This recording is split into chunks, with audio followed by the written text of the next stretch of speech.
Hiya! Welcome to this, my 78th episode of VideoFuzzy. I'm your host, Terry J. Aman, sifting my basket of media memories, and in this installment titled Nobody Does It Better, viewing last month's jaw-dropping release of No Time to Die inspired a project I've wanted to take on for a long time here. Caught the series finale of Harper's Island, so that's wrapped up, and Midco TV, or How I Learned to Stop Worrying and Streamed a Bomb. Welcome to the show. He doesn't have that on video, does he? We'll find out together on VideoFuzzy. This episode marks a bit of a turning point in my home media collection because our DVR recently went the way of all things, and our provider replaced it with Midco TV, this magical multiverse in which I can record 6 shows at a time instead of just 2 and watch Hulu, Disney Plus, and YouTube on our actual TV, which I much prefer. Yep. I did add Disney Plus to my streaming options, but sadly neglected to add additional hours of viewing time to my life. As soon as they build the app for that, I am nabbing it. Friday Night Feature.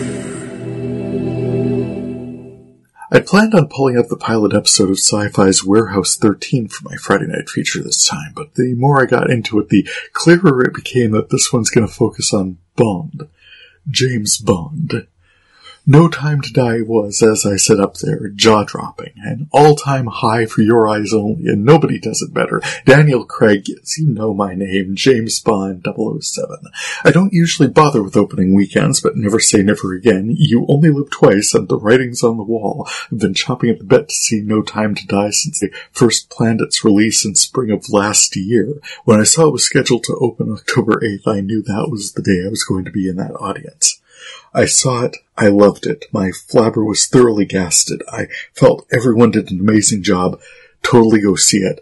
The title track, sung by Billie Eilish, was an appropriately somber, reflective opener, and from the opening moments, laying in themes of significant relationships resurfacing to impact on current events, be it revenge, betrayal, Spectre operatives, a weaponized virus, grand genocidal ambitions, or long-lost reconnections. Top spy James Bond is pulled back into service. And whatever the furor surrounding the addition of Lashana Lynch's 007 agent Nomi, the "oh my god, Bond can only be played by a white male" crowd, there were people losing it over Daniel Craig being blonde. The 00 section's going to address diplomatic and intelligence crises in different situations all across the globe. It's frankly absurd to insist a white male agent is always the best means of doing so. Nomi tracks the very retired Bond, now 15 years removed from the events of Casino Royale, and pulls him back into service, which, despite living far off the grid, she finds him ready, fit, and focused, if reluctant. Much more than this gets into spoilers, and I don't. This movie deserves the opportunity to surprise you, and whatever you've already heard, it's all the same, absolutely worth the view. Rather, the release of No Time to Die gave me the perfect opportunity to do something I've wanted to for a while. Pull up most of the Bond movies in my collection and explore, compare, and contrast theme songs.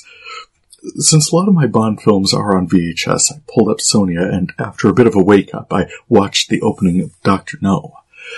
I discovered there's no actual theme song beyond the Dr. No instrumental theme and James Bond themes by IMDb says Monty Norman.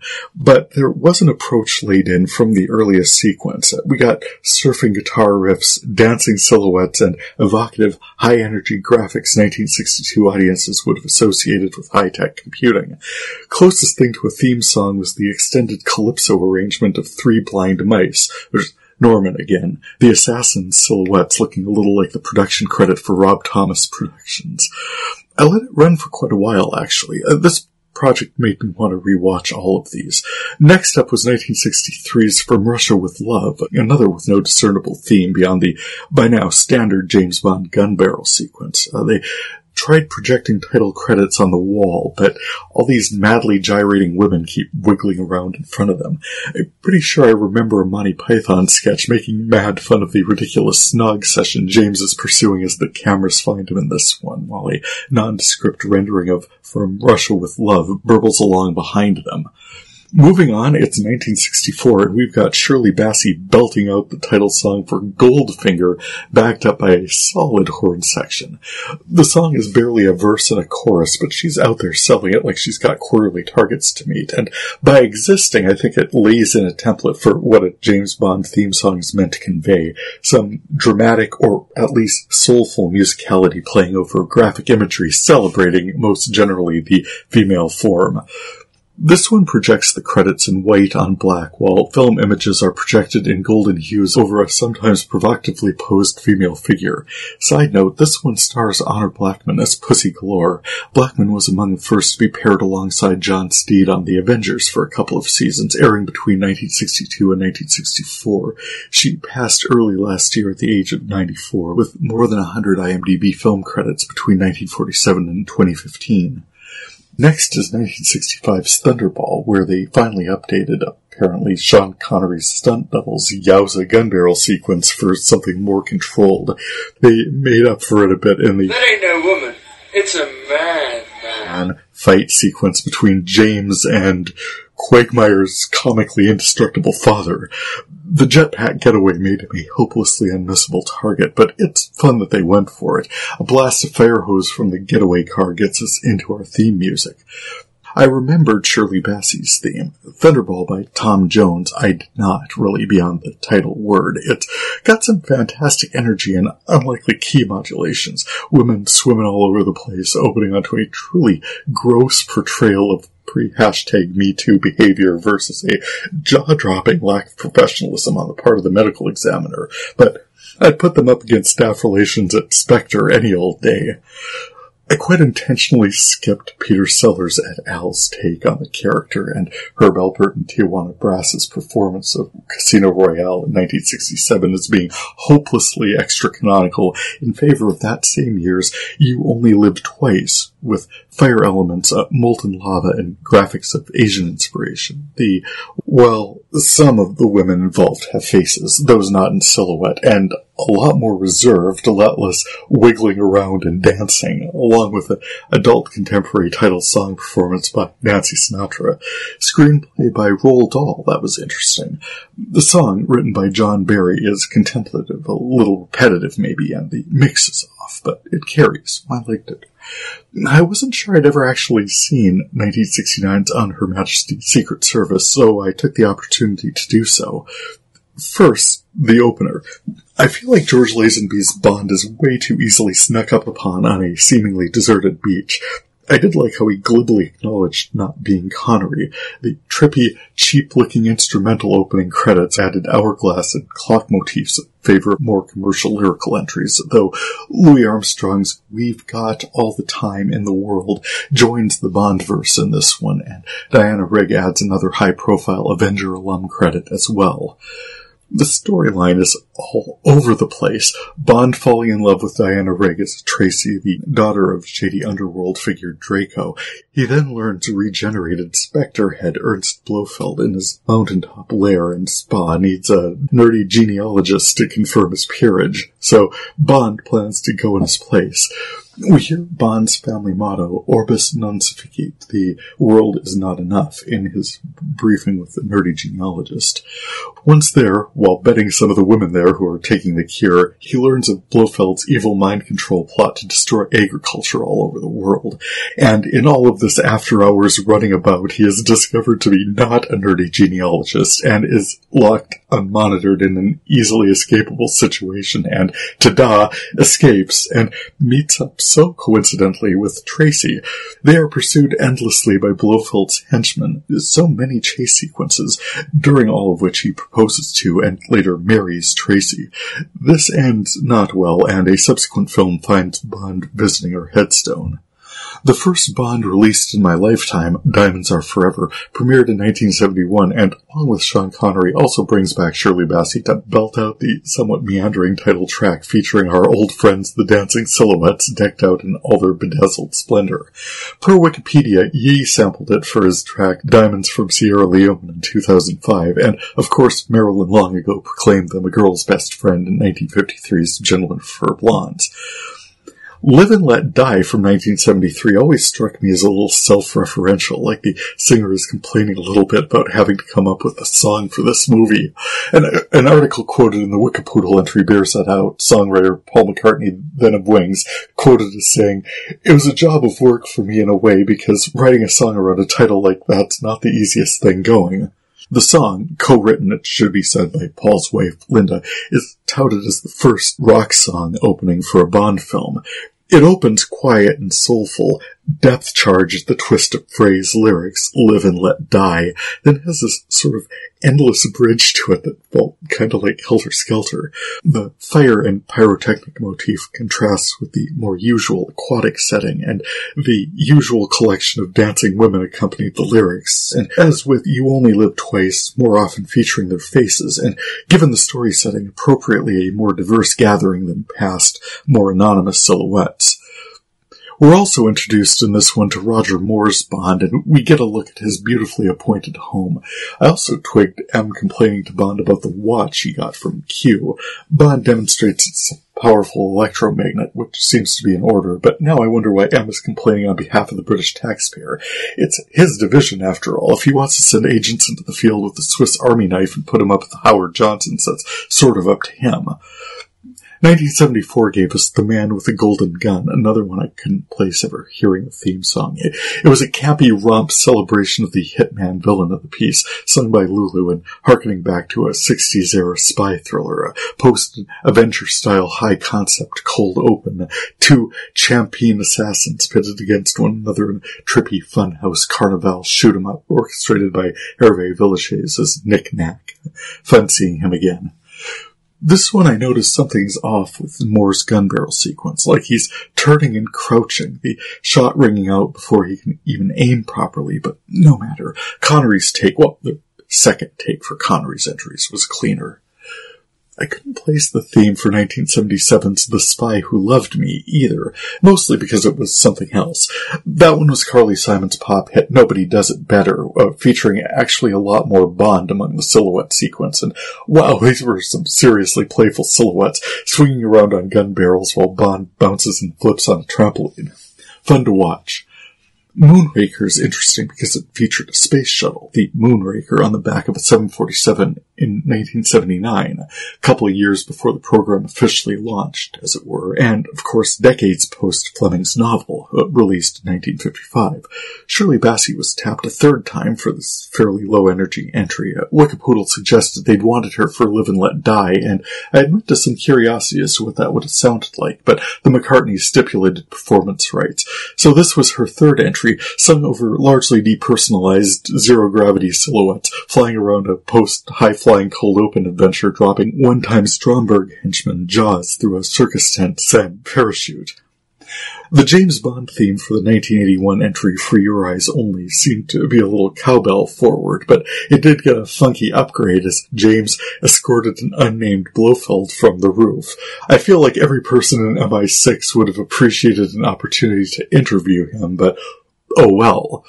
Instead, we cut to Sheena Easton crooning the title track, and wow, is this the first time we featured the singer themselves in the opening credits? She looks right at us while singing through most of the song. It's like a music video. A weird music video. At one point, shot through it looked like a schmutzy coffee pot. We've had Roger Moore silhouettes in most of his credits, and at one point it looked like he was drawing on himself, but it's kind of a crazy, wacky world these James Bond opening credit silly silhouette people inhabit. We were spared a song called Octopussy. Instead, this 1983 entry featured All Time High by Rita Coolidge. Seriously, okay, adding the laser graphics was cool, but running them across trim, largely nude models made for suggestive videography. Plus, at one point, a pair of eyes stared at us 20 feet high, filling the screen, and an all-but topless blonde was grinning ecstatically as a laser James Bond was projected on her chest. It's like, who's putting these theme sequences together.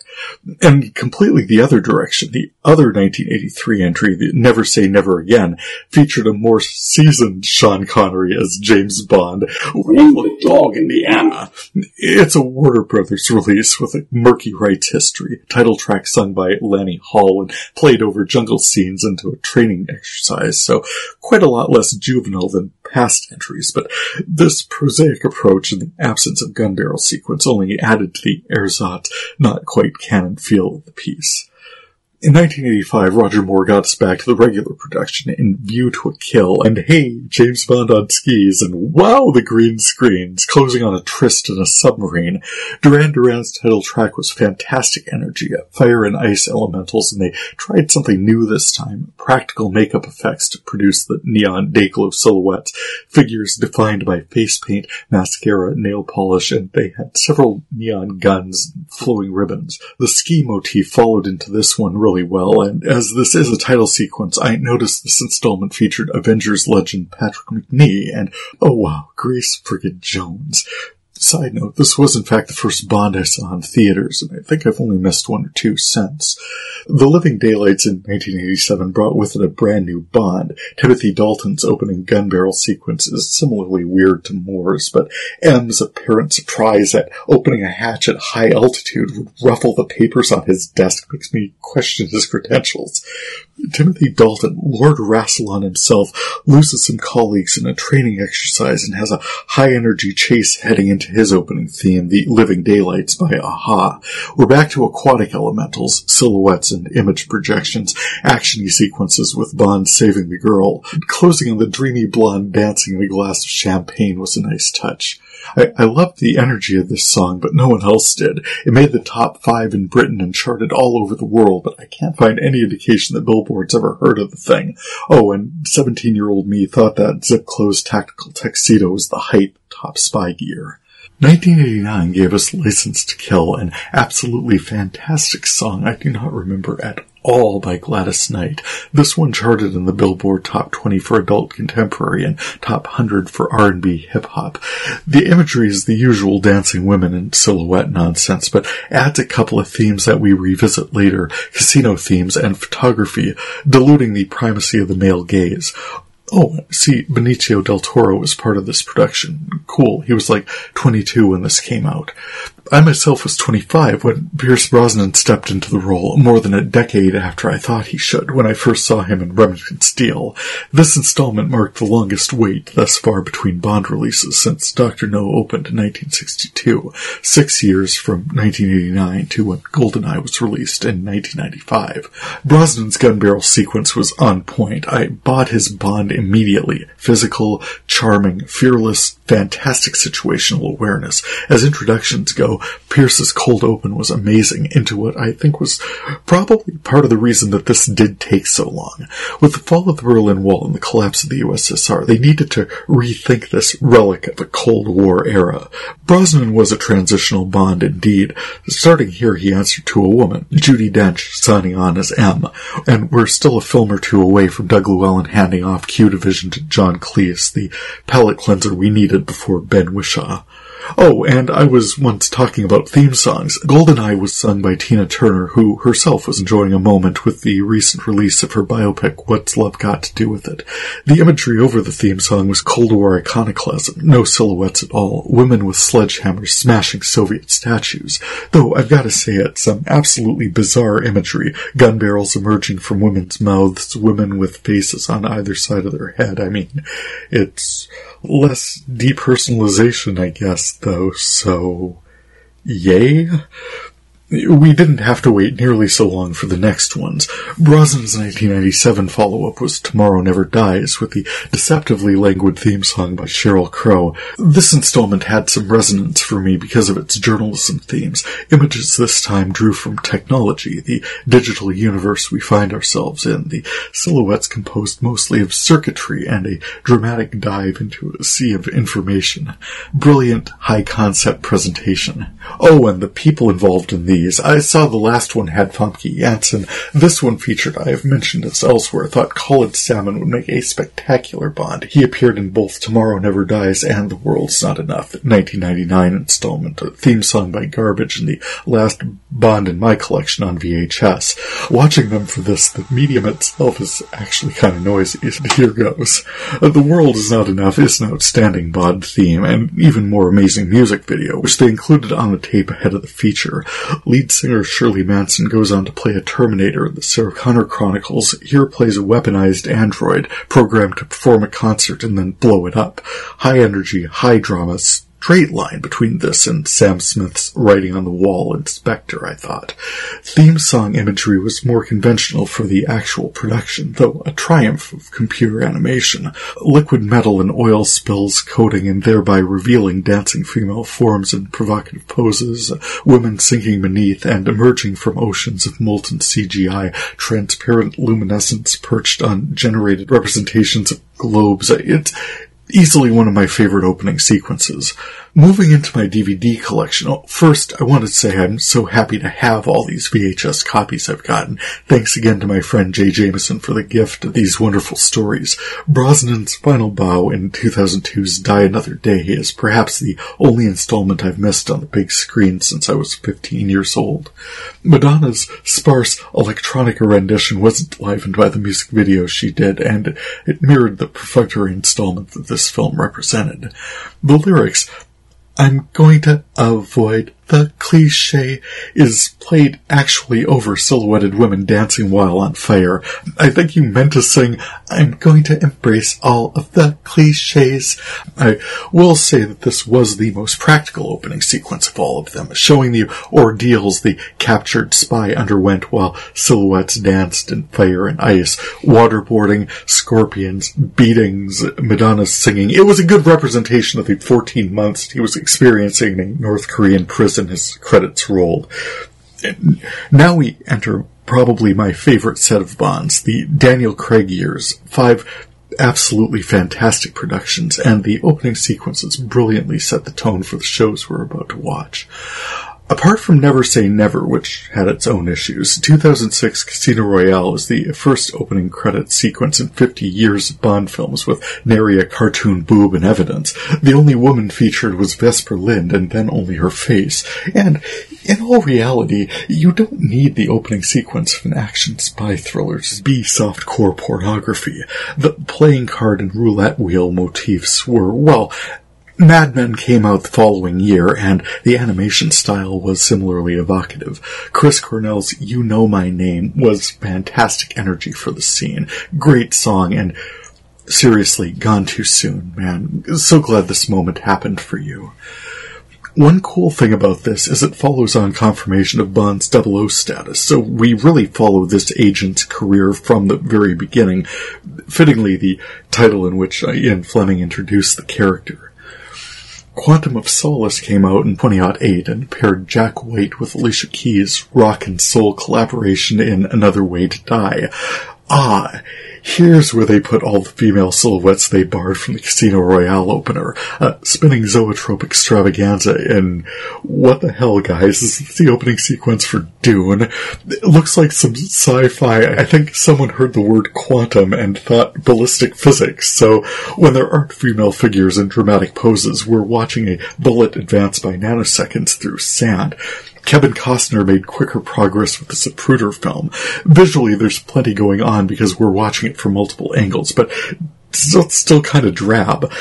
Jack and Alicia did craft a brilliant track together, and yeah, as far as I can see, the first duet entry in the run, so well done. Skyfall from 2012 was gloomy and reflective, which fits, and story-wise, he'd just been shot on M's orders. We see a woman's hand pulling him through the ocean floor. Bond has dozens of shooting range targets, other sensual images, but fleeting and not the focus. Dancing black and white silhouettes line fire and water themes of graveyards, stags, weapons, and Bond's ancestral home, opening on some playful colorful dragons flying around, Bond facing down multiple Bonds in a hall of mirrors, closing on Craig's ice blue eyes filling the screen. Throughout, Adele's voice is astonishing, and lyrics like, "This is the end," had got us thinking about Bond's mortality for years now. Solid, reflective opening onto a jaw-dropping ride with tons of backstory and brilliant send-off for Dench after nearly 2 decades as M. Ray Fiennes stepped into that role in 2015's Spectre, further advancing the pipeline between Bond films and The Avengers, in which franchise 1998 movie Fiennes played Agent John Steed. The opening sequence for Spectre featured Sam Smith's dynamic, soulful, Oscar-winning rendition of The Writings on the Wall, and while they gave the silhouettes a bit of a break this time, I'm not sure the creepy CGI octopus that took over for them was a significant improvement. It was sinister and portentous, but it was also weird. That said, the song was amazing. I loved it, and it was one of the best of all of these. Bringing us to No Time to Die. As I write this more than a month later, I'm not really remembering the Billie Eilish opener all that well. I remember sunken statues and an aquatic theme, but no matter. I know it set the tone beautifully, and that's really the point. I also know I'll absolutely be buying the DVD when it comes out next month, so no worries, I'll for sure be seeing it again. Night of the premiere, I just let the film wash over me and through me and experience it as a piece of art, thrilling, spectacular art. Having watched all of these now, some parallels stand out for Bond themes, not least of which because there are people paid quite a lot of money to engineer the exact tone they're hoping to set for this cinematic experience. My favorites, I think I mentioned, were You Know My Name with Chris Cornell and Sam Smith's Writings on the Wall, out of the park with that one. I friggin' loved The World Is Not Enough. But I wanted to pull them all up and listen to them, because I just hadn't for a long time. Most are sung by female artists, though there's been more of a balance in recent years. They range among high drama entries like Goldfinger, View to a Kill, and You Know My Name, more usually favoring the soulful, Nobody Does It Better, All-Time High, and License to Kill, and those energies blend occasionally in pieces like Skyfall and No Time to Die. Most Bond themes have been sung by UK or Euro pop stars like Welsh artist Shirley Bassey, who did 3, Tom Jones, Lulu, Paul McCartney, Sheena Easton, Shirley Manson of Garbage, Duran Duran, Aha, and Adele. We also have from this side of the Atlantic Nancy Sinatra, Carly Simon, Lanny Hall, Rita Coolidge, Tina Turner, Madonna, and Sheryl Crow, Another Way to Die with Jack White and Alicia Keys. Billie Eilish gave us No Time to Die, and Louis Armstrong lent his wondrous spirit to the Bond verse with We've Got All the Time in the World, appeared in 2 films, and Live and Let Die also featured the Olympia Brass Band of New Orleans on parade. The songs have currency and reflect the era of their release, but if you think about the songs, there's a timeless quality to them. Decades later, Axl Rose's take on Live and Let Die changed almost nothing about McCartney's song, despite nearly everything about music production having changed between 1972 and 1991. And yeah, there's otherwise maybe a few other perceptible differences between Guns N' Roses and Wings. And having immersed myself in this effort, I knew some coding was going to happen. We forced a bot to watch 1,000 Bond themes and then make one. James Bond is 007 James Bond in Nightbird. Tracking dots follow 007 walking purposefully, then turn, draw, and fire. Altering sights and red seep indicates audience has been shot. We cheer. We're the bad guy. Open on a castle in Neuschwanstein where the German defense minister Herr is inspecting a military training compound built near the castle and is at each assured of the security measures in place, including lasers, motion detectors, thermal scans, tamper-evident, and child-proof caps. That evening, his daughter, Netta Blingen, is kidnapped by international terror thieves. Trained operatives leap into action while diplomatic advisors are adamant that the kidnapping be top secret. Cut to M's phone with the Yahoo News headline about the kidnapping. Minister Blingen won't let the RAF use German airspace while his daughter is missing, and M demands to know what 007 is going to do about this. Nothing. He's on holiday. He is in bed with Brazil. M DMs him a picture of Netta Blingen, codenamed Nightbird. She is hot. Bond hops into a plane and crosses the Atlantic. As the theme music starts, it's Bird in a Tree by Irish calypso cover band Cassiopeia, fronted by drag artist Busty Springfield.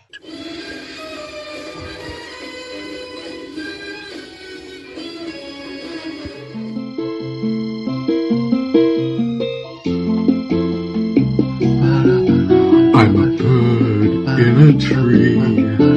Are you searching for me? Will you find what you seek as I sing? A siren flight. I'm a bird of the night. Will you save this bereft chickadee? Will you hunt me and thrill me? Your license to kill me? Will our lives simply fade away? That lady's on fire and out of control. Would you quench her desire? Can she stop, drop, and roll till you come rescue me? I'm as lost as can be, a little bird in a tree. Pines for thee, pines for thee, pines for thee.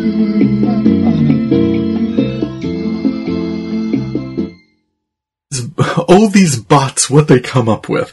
And watching what I have for this thing here, ranking the Bonds, I'd say best Bonds were Daniel Craig and Sean Connery. Then it goes Pierce Brosnan, then Timothy Dalton, Roger Moore, then Lashana Lynch, then David Niven, Peter Sellers, and Woody Allen from the other Casino Royale, Charlize Theron in Atomic Blonde, Mike Myers and Austin Powers, Doris Day in Caprice, James Coburn from In Lake Flint, Robert Wagner from Heart to Heart, the character of Remington Steele, and then George Lazenby tied for last place with Butters from South Park and a fake mustache spying on his father. Sorry, not sorry. Cross Connection.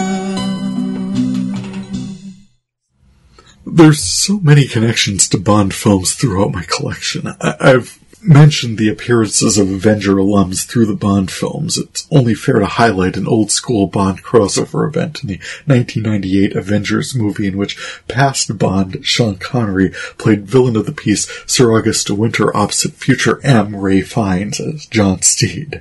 Apart from that, I already alluded to Indiana Jones at the Last Crusade. I loved his William of Baskerville in Name of the Rose. He rocked as Jim Malone in The Untouchables, and I've highlighted appearances elsewhere in the 1970s era entries Zardoz and Murder on the Orient Express. Mentioned Timothy Dalton's work as Time Lord President Rassilon in Doctor Who, and I'm sure I've got him in my collection in later episodes of Chuck. He was in Hot Fuzz and Agatha from 1979. He plays Archie Christie. I've got that in my current collection on disc X272. Roger Moore, I mostly just got his Bond appearances, and what the actual hell? On Her Majesty's Secret Service was Lazenby's first acting credit. Connery had 30 roles ahead of Bond. Moore had dozens. He'd been 120 episodes of The Saint, for crying out loud. I just flew in yesterday from Australia. You got anything? James Bond, you say? Sure, I'll try anything once. Pierce Brosnan, I've been a fan for years. Loved him in Remington Steele and the Thomas Crown Affair remake, not to mention The Tailor of Panama. He was in Mrs. Doubtfire, he was in The Lawnmower Man, and IMDb reports he even made an uncredited appearance in 1980 Liz Taylor production of The Mirror Cracked, starring absolutely everyone, including Angela Lansbury as Miss Marple, so he got off to a great start. Benoit Blanc, Daniel Craig is an astonishing artist. I have gushed and raved about his Bond. I needed to carve out a whole separate episode of VideoFuzzy to celebrate Knives Out, episode 59. I still feel the same about that film, and any more Benoit Blanc I can look forward to, I need to see. But he's been astonishing for years. His work as Mikhail Blomkvist in 2011's The Girl with the Dragon Tattoo was amazing. That FXM presentation is in my collection on disc X42. He was in 2010's Cowboys and Aliens Aliens. That was badass. That TNT presentation shows up on disc X138 in my current collection. I got Layer Cake from 2004 in here somewhere. Looks like disc 855 in my classic collection. Played the bad guy. Played Lord Azrael in 2007, The Golden Compass. Classic collection, disc 1148. Daniel Craig is down to the floor, astonishing. I'm so glad they convinced him to close the story arc the way they did. However, I despaired of finding a direct link for any of the Bonds through my Studio 6 Feet Under challenge, and I spent an absurd amount of time looking. There'd been a reasonably close link I'd found for Daniel Craig in Knives Out with Jamie Lee Curtis to Alan Arkin that I highlighted in episode 67, but I thought I could get even closer with more actors in the mix. I did find 4 different ties through 2 different Bonds characters in ABC's Brothers and Sisters. Timothy Dalton was in American Outlaws with Will McCormick from that show, and was Naked in New York with Callista Flockhart from that show. I'm also showing Pierce Brosnan in Mrs. Doubtfire with Sally Field, the mom in that show. He's also in The Heist with Tom Skerritt, the dad in that show. Brothers and Sisters, of course, starred Rachel Griffiths from 6 Feet Under, so they're both just a step or two away through that. I also found Brosnan in The Matador with Adam Scott, who was in Parks and Rec with Bradley Whitford from Studio 60, so only a step or so from that one, too. Also, Sean Connery in The Name of the Rose with Christian Slater in The West Wing with Bradley Whitford, so that's pretty close as well. It surprised me that with 6 very prolific actors working over the course of several decades, I was finding ties all over the place, but very few to those mystical centers of my media collection. But I was able to shake loose a couple of direct links between 007 James Bond. Pierce Brosnan appeared in Married Life with Patricia Clarkson, who actually in Remington Steele with Francis Conroy, both of 6 Feet Under. Game, set, match. In other cross-connections, episodes of Drop Dead Diva have been turning up in my collection, featuring Ben Feldman from Superstore, comedian Margaret Cho, and Sean Marr from Firefly, which was kind of cool to see them all again. I mentioned Alan Arkin up there, and I saw where they'd pulled him in to direct a rather intense 5th season episode of The Closer, episode titled Tapped Out, that turned up in this cataloging. It's well worth another look. Finally, I'm not sure where to put this, so here it goes. I encountered an episode of Bird Notice with Michael Weston in it. No, not Jeffrey Donovan as former spy Michael Weston. They cast an actor named Michael Weston to play opposite Michael Weston. Well, Jeffrey Donovan playing Michael Weston. Michael Weston actually played Spencer Witkowski, a mentally disturbed man who tracked Michael Weston down. The spy Michael Weston, former spy, using clues your mind would just have to work like his, too. This is already more attention than that episode deserves. You know, that 5th season episode of The Closer I mentioned up there, Tapped Out, directed by Alan Arkin and featuring Andrew Daly as slippery so-and-so Richard Tracy, Dick Tracy. That episode of that show is worth more attention. Go track that down. Go watch it. It's fun. It's a lot of fun. It's amazing. The Burn Notice thing, casting Michael Weston when the star plays Michael Weston, more of a curiosity than anything else. But like I said, it was a thing. It caught my attention, and there I mentioned it. Now on VideoFuzzy, a fond reflection. And just as I was finishing this one, oh wow, Stephen Sondheim, a magician of lyric and rhyme, a symphony of words, distilling images to crystal verse, and towering storyteller. The one I'm most familiar with is Into the Woods, but it's usually pretty easy to recognize a production by Stephen Sondheim. There's clever rhymes, internal rhymes, unexpected parallels you find yourself discovering years later. The stories are told well, the characters work. It's a good time.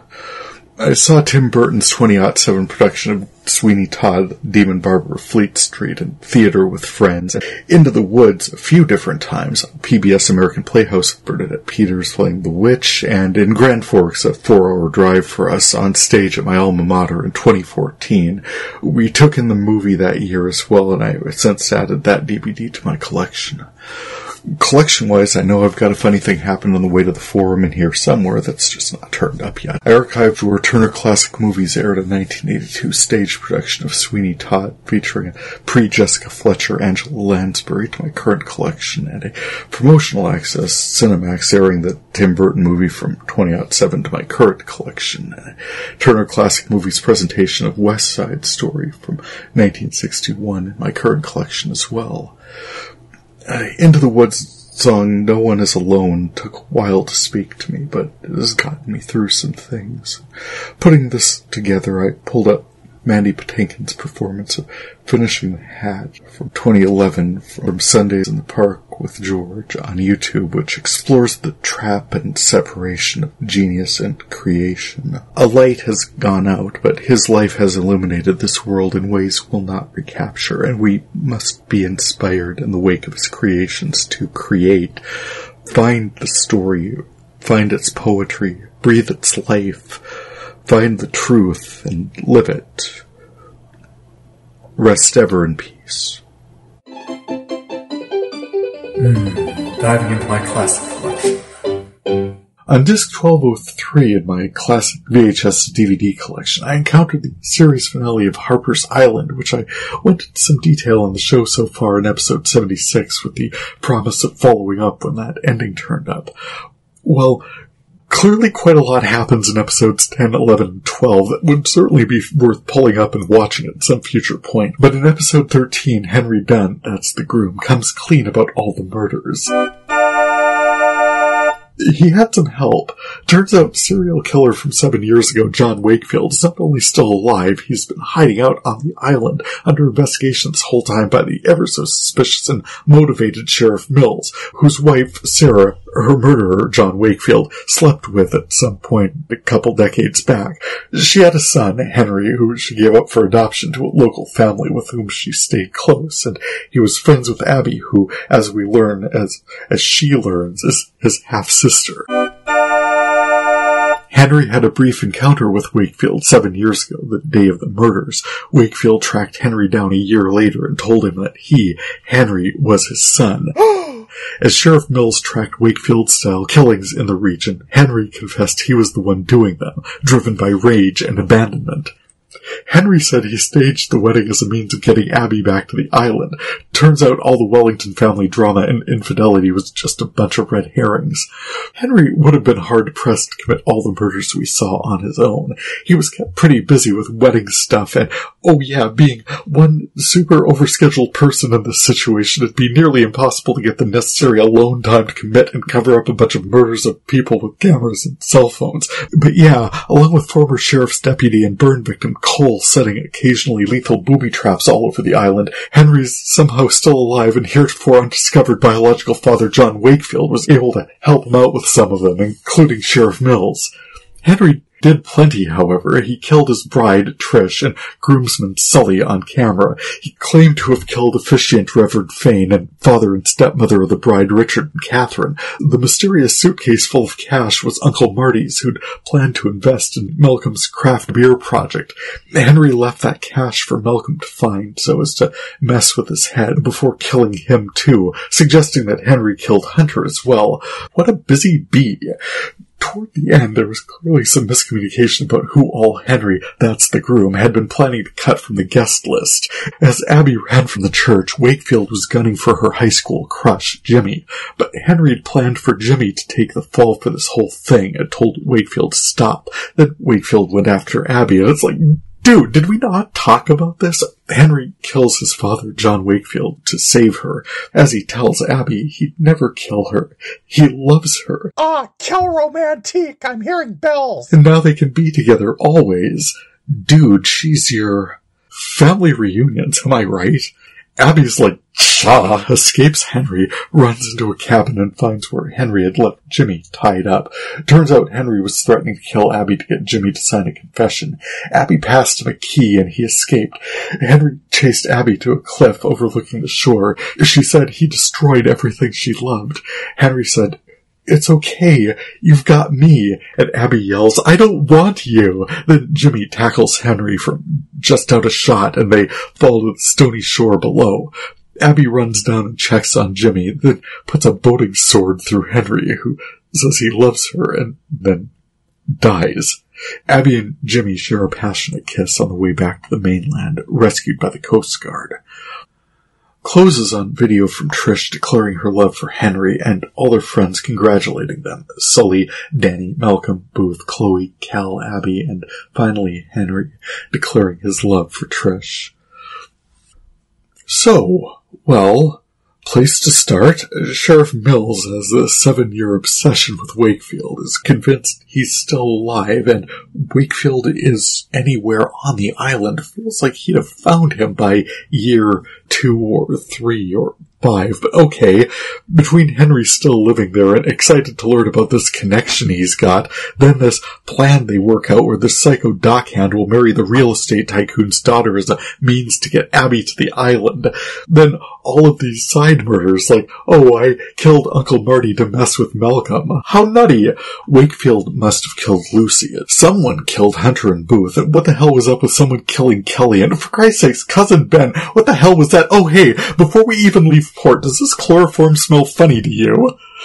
Henry was genuinely surprised by some of the stunts his creepy brother J.D. was pulling, which threatened to collapse his carefully constructed house of cards before he could commit all of his crimes. Oh, and J.D. using his dying breath to seemingly implicate Abby rather than out his brother as his murderer was, you know, in retrospect, kind of an odd choice. Father of the bride bringing bride's old flame Hunter out to the island, that was more quick thinking on Henry's part, I suppose. Booby-trapping the boat and leaving Marty's money to mess with Malcolm's head. What a great friend. Well, you know, murdering them all.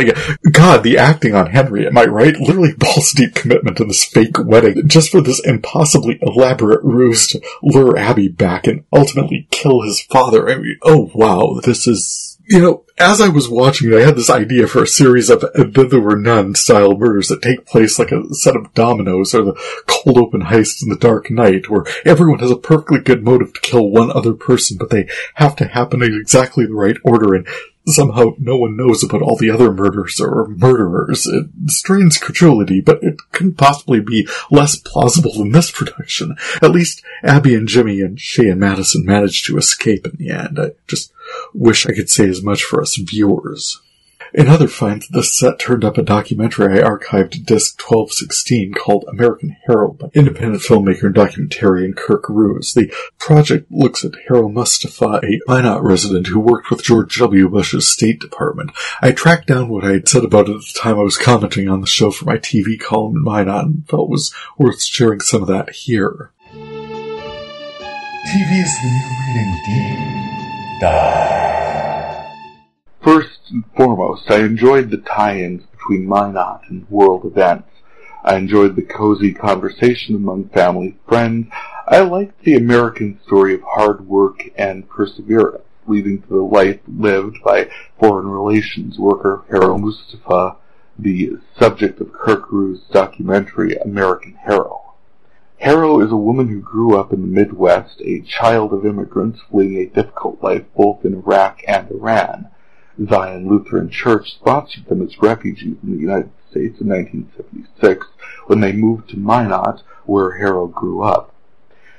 The film traced Herro's upbringing through to her graduation. She set her sights on the international stage, joining the U.S. Foreign Service in 1999, working as part of the transitional government in Iraq, and as Special Advisor to Secretary of State Condoleezza Rice. She now serves as Senior Middle East Advisor to Vice President Joe Biden. The narrative thread is a bit elusive. Ruse has a capable grasp of visual, but the film seems a bit haphazard, with images from the 70s and conversations with the folks who sponsored and welcomed the Mustafa family, the conditions they experienced, and then some of Herro's work with the State Department, the fall of Saddam Hussein, a conversation with her family, a sparse conversation with this filmmaker about growing up in Minot that launched into an overseas tour of the family's roots in Iraq. It's sort of chronological, but not completely, which may be why it seems to jump about a bit. I did enjoy the reflections of family, friends, and colleagues and co-workers talking about their experiences with Herro, As the film progressed, however, I realized that what was standing out to me was how much it was talking around her. It seemed a bit incidental, talking about, say, how loud the family is when the cameras aren't there, about neighbors' experiences 30 years ago, about how life goes on in Washington, D.C. when Herro is overseas, returning to her childhood home in Minot, and every usually avoidable instance in which the filmmaker inserted himself into the narrative. Every such moment represented, in my opinion, a missed opportunity to just pull back and let Herro talk about her own experiences. That's not to say that her voice wasn't heard. In returning to visit her parents' relatives in Iraq, for example, Herro talked about meeting them and seeing her parents in them and feeling like she'd known them her whole life. That was easily as interesting as the work she'd done with the State Department. Herro was involved through her work with the transitional government and bringing Iraqi women into the political process and improving their economic situation. It's an interesting and informative piece, a snapshot of a life and a moment in history. As Secretary Rice shares in the film, the American experience is filled with stories, and Herro Mustafa is a strong one to share.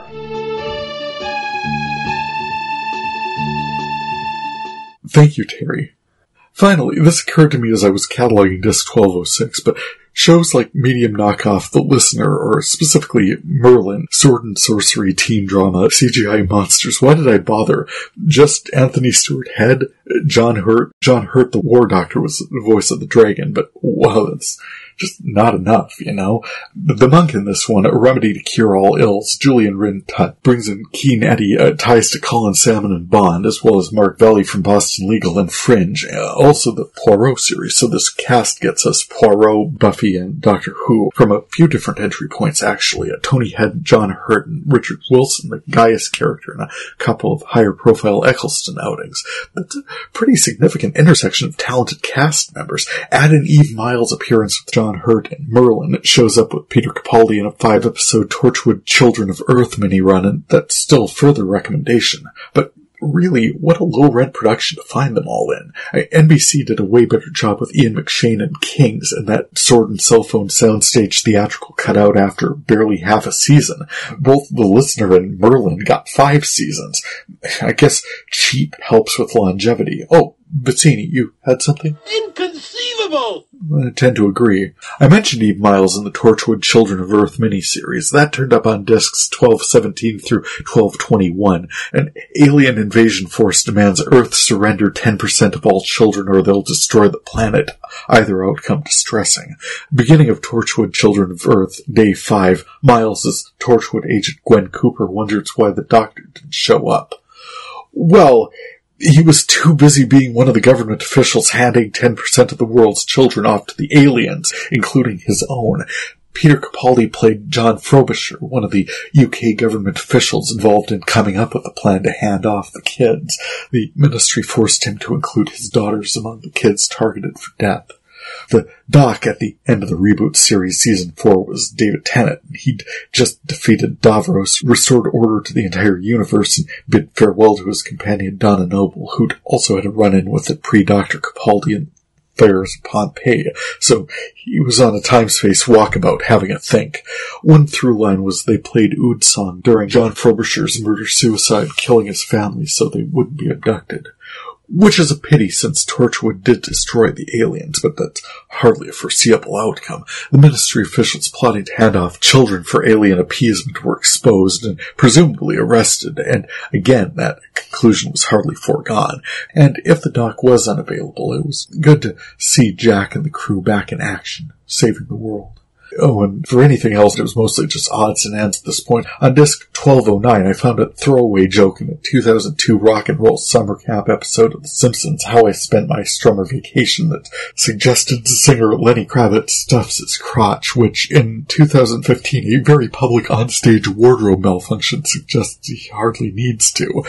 And on disc 1205, an episode of In Plain Sight, Agent Mary Shannon spent the entire episode advising a film crew updating the U.S. Marshal Service service video on how much agents can tell their friends and families about their job, and end of which Mary decides she can tell her long-term marriage-proposing boyfriend that she is an agent in the Federal Witness Protection Program, thereby overcoming a huge barrier on her part to accepting his proposal. Love wins. Checking out my current collection. Season 13 of Doctor Who opened recently with the Doc and Yaz handcuffed and hanging upside down from a craft hovering over an acid planet. There is a scene in 19th century Liverpool where a crew of workers is toiling away on an endless tunneling project. Here in the present day, Dan, a blue-collar freelance historian, is leading tours at the Liverpool Museum. A pair of correctional enforcement agents check in on an ancient prison cell and inadvertently release the inmate. The freelance historian finishes helping at a soup kitchen and heads home, where he is collected by, well, a Wookiee, sort of a dog-looking alien called Carvanista. But Doc encounters Claire, someone sent back by a weeping angel. She's meeting out of order, so we'll have some context to put her in later.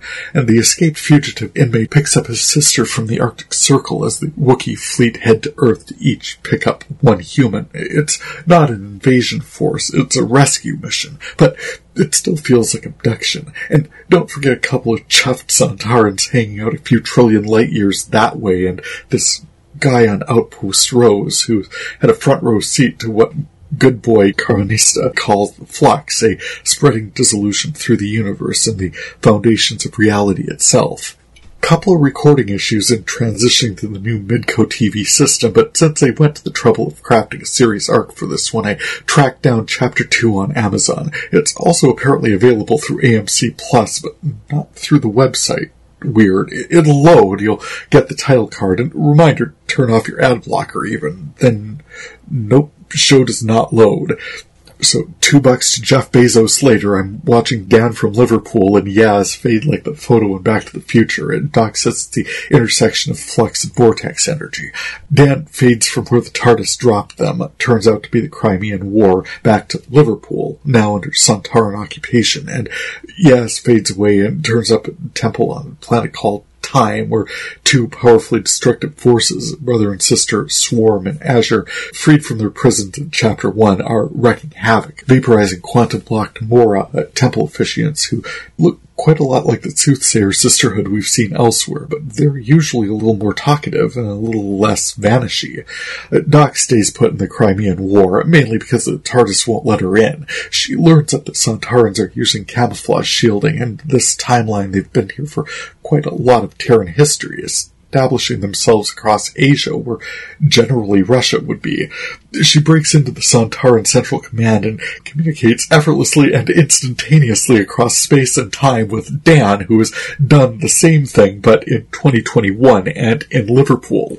Weird how both the Doctor and Dan encounter them as an invasion force. I mean, it seems like they'd been established for centuries from both perspectives. And just to mention this formidable intergalactic military invasion force, the Sontarans, the Doc does one minor sabotage on their air exchange system, and the Sontarans are ready to off-world until a British general lights off a powder storage, and Sontaran general now craves revenge, and I'm like, you're a clone race of warriors. If some of you get suffocated, you cut your losses and keep fighting. But by now you do something about that vulnerability at the base of your skulls.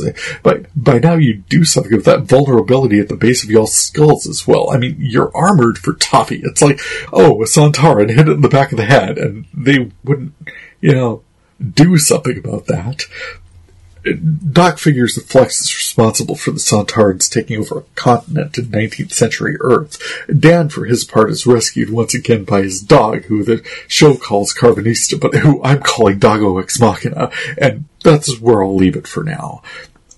I have in the past disparaged showrunner Chris Chibnall for writing some seriously naff entries, but the story has potential. It's vast, rangy, clearly has significant scope and stakes, and while there are a lot of moving parts, some of which won't stand a lot of scrutiny, I'm absolutely interested in seeing how they all fit together. Well begun. And speaking of time travel, I got the premiere for the CW's 4400 a few weeks back, and generally I liked it.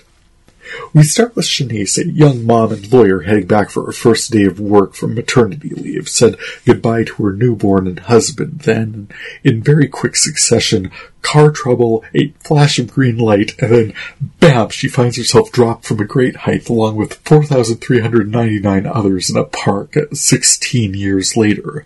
Despite the obvious lights in the sky, the media are given a story about protesters being detained and returnees are taken to a hotel for processing by Homeland Security.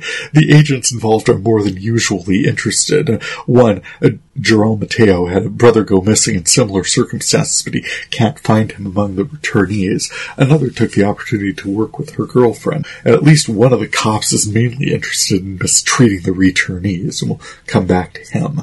But as the returnees begin talking to one another, it becomes clear by their clothes and manner of speaking and behavior they are all from different time periods.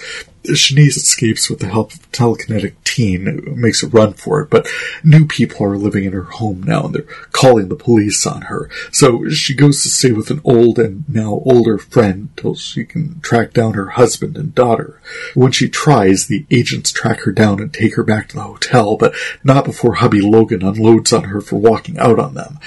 See, she'd written this letter saying that she was leaving them, but then she changed her mind, but then she left the letter in the car for him to find.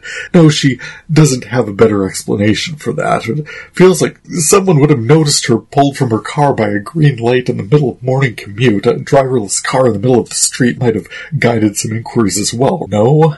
Meanwhile, along with telekinesis, other returnees are discovering abilities like healing and persuasion, and one who'd seemed unable to talk suddenly speaks up and tells Jarrell that his brother is fine and not to worry.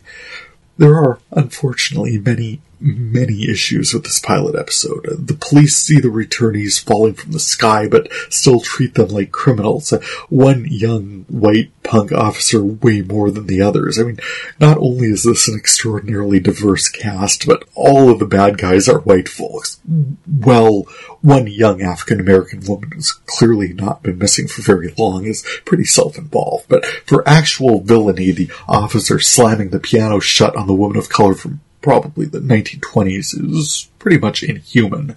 Never mind the sudden emergence of abilities, which somehow escaping the investigator's attention. Shanice is a lawyer, right? From 2005? So when she's hauled in with the others and doesn't immediately demand to know by what authority are they under arrest and demand a phone call, that makes no sense to me. It does devolve into the group all wondering about her mention of Ruth Bader Ginsburg, which is when they all find out what year it is, but that doesn't change anything about the demands that she would naturally be pressing on the group's behalf.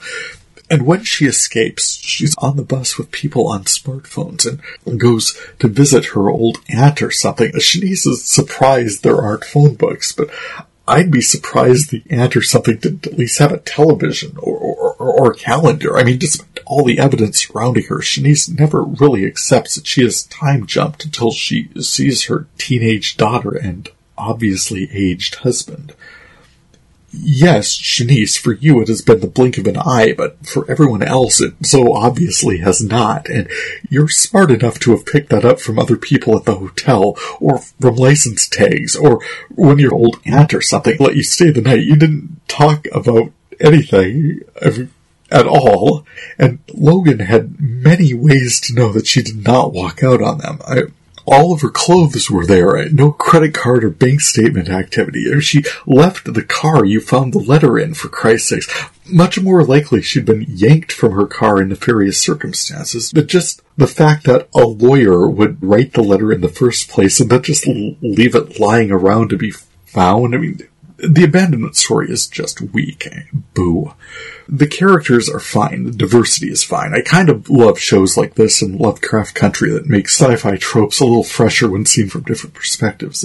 This show would have benefited from a 2-hour pilot, and it needs better writing. I mean, it just does. Otherwise, common sense is going to shred any suspension of disbelief that we're able to manage. I mean, Shanice was a protester coming up. She's an idealist. She's a young mom and a lawyer, forthright, motivated, more than capable of speaking her own mind. I mean, she would do none of the things and react in none of the ways that she is doing, and the OMG SWAT team response to her busting out of the hotel. All units, help!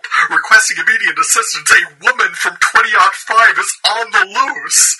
Lots of women from 20-5 on the loose. Most of them took their sweet time getting here. Let's calm the dog down. Side note, I've seen a few since I first wrote this, and it's not getting any better. I mean, it really does need to get better. The Lost-style backstories are fine. Pre-abduction plot twists and reveals are fine, but someone needs to step up, shove Officer Blue Life's straw man out an airlock, and reframe this investigation like episodes ago now. Bah. Now, moving on to shows written specifically for me to enjoy, I've got to talk about Only Murders in the Building. I wasn't going to get into anything new. No thing. I'm busy. My life is very full. I've got too much to watch as it is. But it's Steve Martin and Martin Short and murder mysteries and podcasting. And I did enjoy that Black Dahlia production they did on TNT a few years back, I Am the Night, as well as the podcast that they ran with it. And that Wilderness of Error show that they aired on FX, well, that one, the podcast, was actually the stronger of the two productions. But I did not need anything new right now. Does not matter. It's Steve Martin and Martin Short and Selena Gomez. Got Hulu now. It's only 10 episodes. Yeah, I'm watching this. Steve Martin is Charles Hayden Savage, who played a TV cop in the 90s. Martin Short is Oliver Putnam, a Broadway director down on his luck, and Selena Gomez plays Mabel, a person in the building. They've got nothing in common except that they're all A, obsessed with a true crime podcast set in Oklahoma, and 2, they all have very briefly shared an elevator with a man, a neighbor who turned up dead, which they find interesting, and investigating officers convinced it was a suicide most emphatically do not. But they can't leave it alone. He was on the elevator with his garbage. That makes no sense. There's a chute on every level. He was on the phone about a package that got misrouted. Oh, that probably went to this apartment. If only we could get in. Oh, my character on the show, his father was a B&E expert. They gave me lockpicks in the finale as a going-away present. In we go. And as they learn more about this so-called suicide, they feel they've got the basis to put their own podcast together. Oliver is especially motivated because money and opportunities have been tight lately. He's all excited, wants to maybe look into other local crimes as well, but Charles puts his foot down. Only Murders in the Building, thus naming the show. Which seems untenably limited, but it is a big building. Along with Oliver's motivation, Charles is enjoying the chance to perform again, and Mabel is drawing on some of her early investigative interests in solving mysteries with a small group of friends while growing up, one of whom just happened to be the, quote, suicide.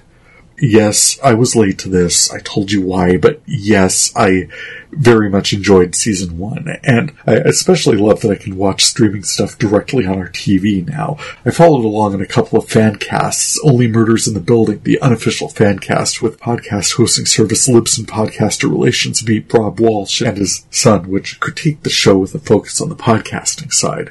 The other, more consistent one, Only Murders in the Pod, hosted by true crime podcasting fans Liz Keener and Kevin Lawn of Straw Hut Media, focused on the true crime side, while actually more the production side. Listening to podcasts about a TV show about a true crime investigated by fans of true crime podcasts who in turn craft a true crime podcast about the true crime they're investigating is about as meta as casting Michael Weston in a show starring Jeffrey Donovan as Michael Weston, but I think watching the show and listening to the podcasts was definitely a lot more entertaining, and I'm for sure looking forward to upcoming seasons. Oh, and I finally watched Hamilton, which I understand premiered on Broadway in January of 2015, so clearly I got right on that. Everyone else in the world watched it when it premiered on the Disney Plus streaming service during the first full months of the shutdown last year, so I was, still woefully behind the curve. I knew it was a show I wanted to see, history and hip-hop, a story of epic proportions set during the American Revolution, the Founding Fathers' non-traditional casting, adding edge and subtext to the presentation. I enjoyed how conflicts addressed by the brand-new Congress were presented as rap battles, exploring Hamilton's roles in wartime and in the structure he lent to the nation he helped liberate and forge. It's fun to watch that energy flying around the stage, as these are conversations that we have and agreements that we reach, and I was astonished at how well the heart of the piece, Hamilton's relationship with Eliza Schuyler, the fallibility that laid in tragic dueling through lines saved and destroyed him, a revelation of infidelity shielded him against the accusation of embezzlement, but leveled a direct hit on his home life and family. For the broad strokes of a story with the potential for getting bound up in dry minutiae, the playwright Lin-Manuel Miranda found characters and gave voices and wove a brilliant telling of a man whose reach well exceeded his grasp and a nation whose foundations he helped to establish. So much more, so many more than could be made sense of, but a snapshot of historical cross-currents and the decisions made at crucial moments by people claiming their stake in destiny. There's a lot of ways it could have gone wrong. We've seen a few. Seed in more venal self-interest, bad information, feckless disinterest, and we trend in some disturbing directions. It's not a bad idea to stay aware of our role in history, especially as it's happening. As for Hamilton, well done, everyone. A great story told well. Good show. And since I had Disney Plus anyway, I'd figure I'd finally check out a few other things that everyone else enjoyed months ago and long since forgot, and pull up WandaVision. 3 episodes in, I can say this. I don't feel like I have enough backstory on who these people are and what's happening in the show. I feel like all these characters have canon died in the MCU, so I'm left with a mostly lame comic pastiche commentary on the history of television with occasional dramatic undertones alluding to stakes that the show is yet to establish. Of course, the what's actually going on here trope is one I've enjoyed since the X-Files and Millennium, so I'm here for it, just way less enthusiastically than Only Murders. There's only a few more episodes anyway.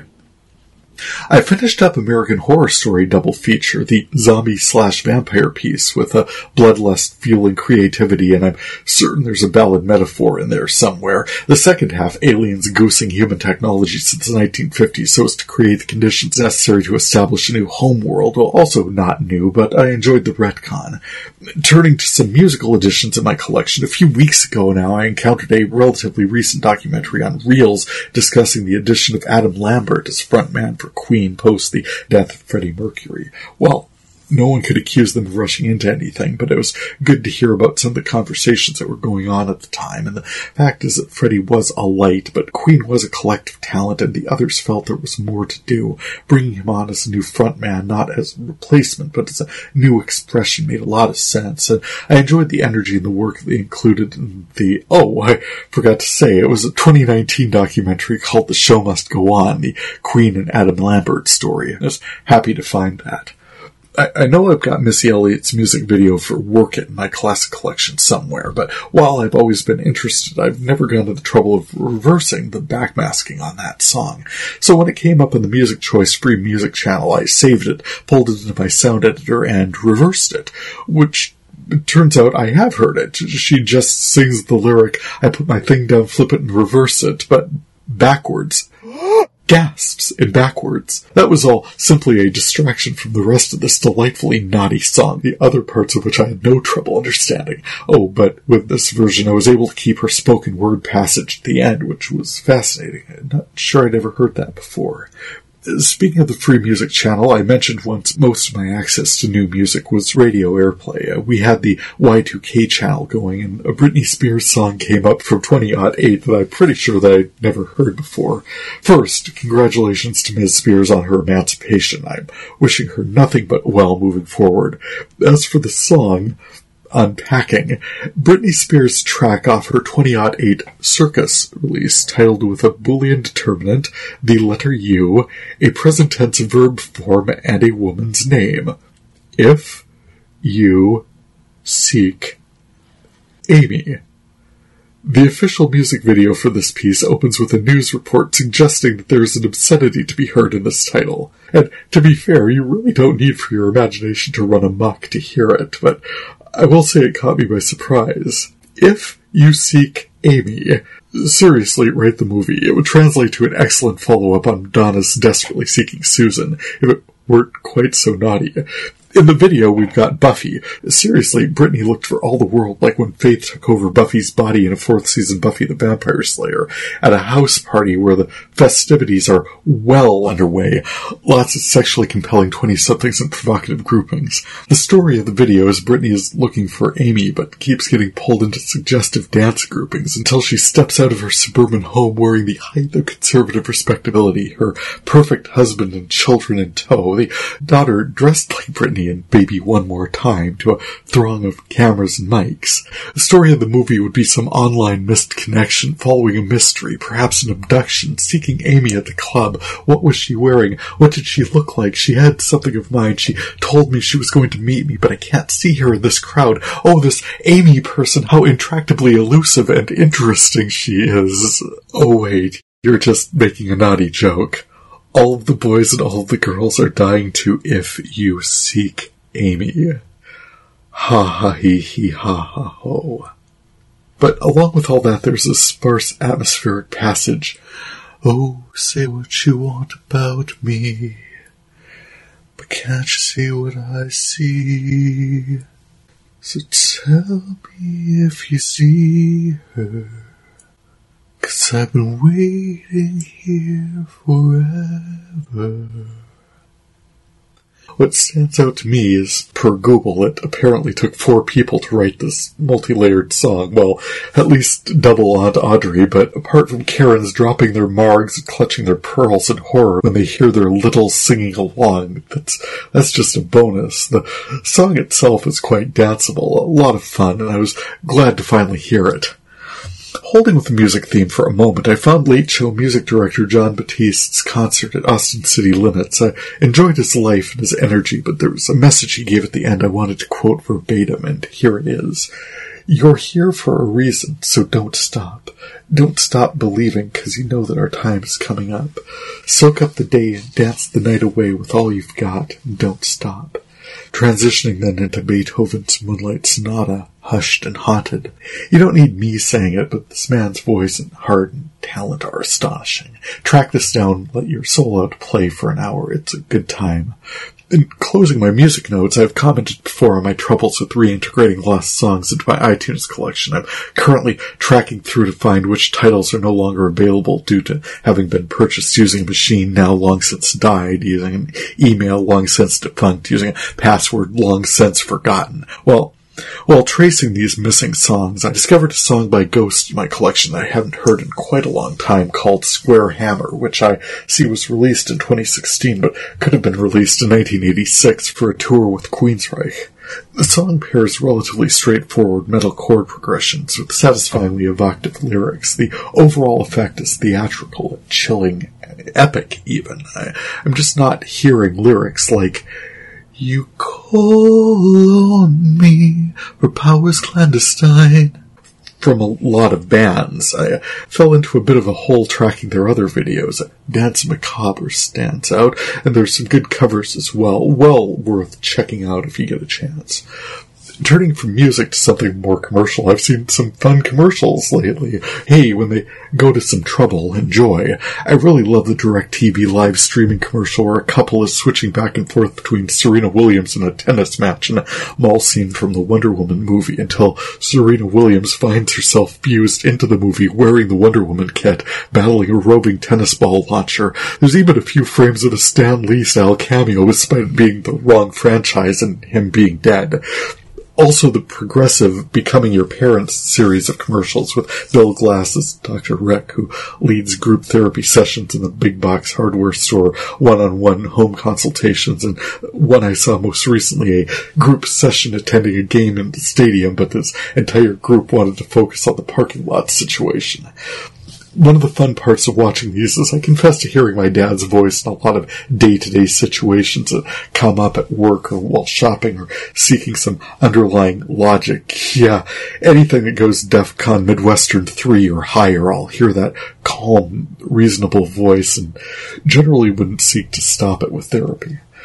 Speaking of commercials, quick shout out to Edward Montez and Minot. I'd heard he'd booked a Regional Tires Plus commercial, and when we were watching Wheel of Fortune or something, I saw it, and I had to record it. He's well cast, expressive, quite comic, and a lot of fun to see him again. Good work.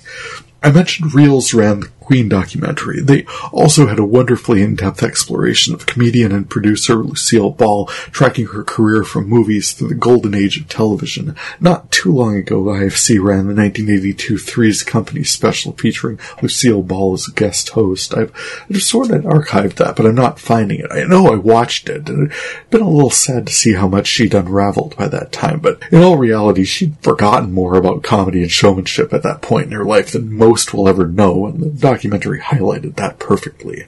Reels also ran a Celebrity Legacies piece on Elizabeth Taylor that I was happy to see. A towering talent, set her own terms from the very beginning and reaped enormous rewards. Hearing her story, happiness seemed elusive, but she gave so much back as well. Indeed, the doc seemed a little preoccupied with her wealth, but when the title focus is legacies, it's going to come up, and she made sure her interests were looked after. I loved her in Who's Afraid of Virginia Woolf. I laughed at her casting in Taming of the Shrew, but enjoyed her talent and spirit whenever I saw her work, and certainly she expressed quiet intensity, or a noisy, relaxed quality, or a quietly noisy, relaxed intensity. She was a joy and a light, and indeed is missed. Oh, and I wanted to talk about Sci-Fi's Surreal Estate, which I thought closed reasonably well in a season-long story arc, especially the spoilers from well over a month ago now, but yeah, the reveal that the ghost cosplaying as Luke's cruel, spiteful mother is in fact his twin sister who died in utero. First driving his mother crazy, then teaming up with the malevolent ghosts hanging out at girlfriend Megan Donovan's house to torment Luke.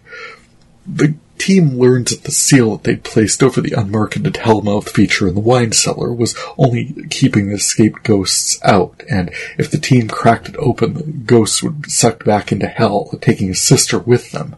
Unfortunately, this connection with his angry sister was the source of Luke's semi-psychic gifts, so once she was gone, he lost his ability to see and communicate with his late father.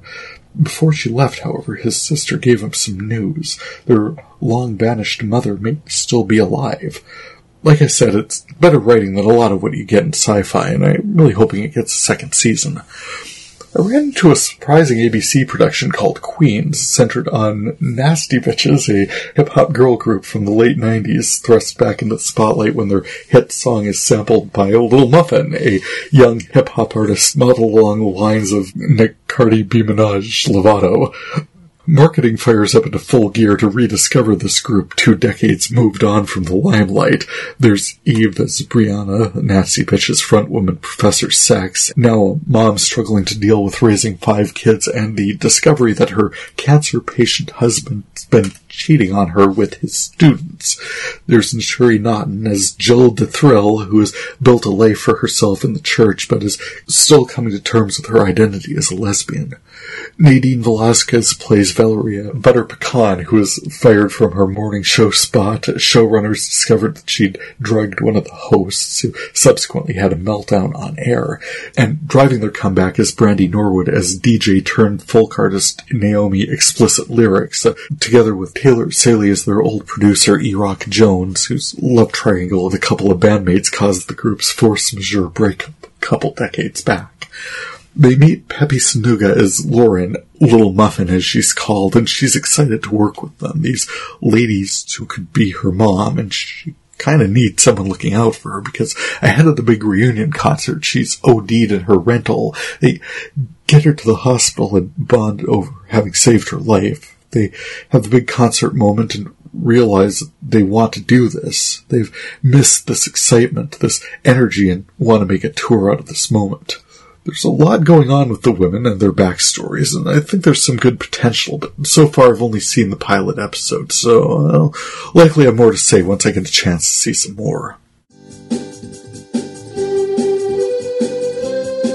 What I've been watching.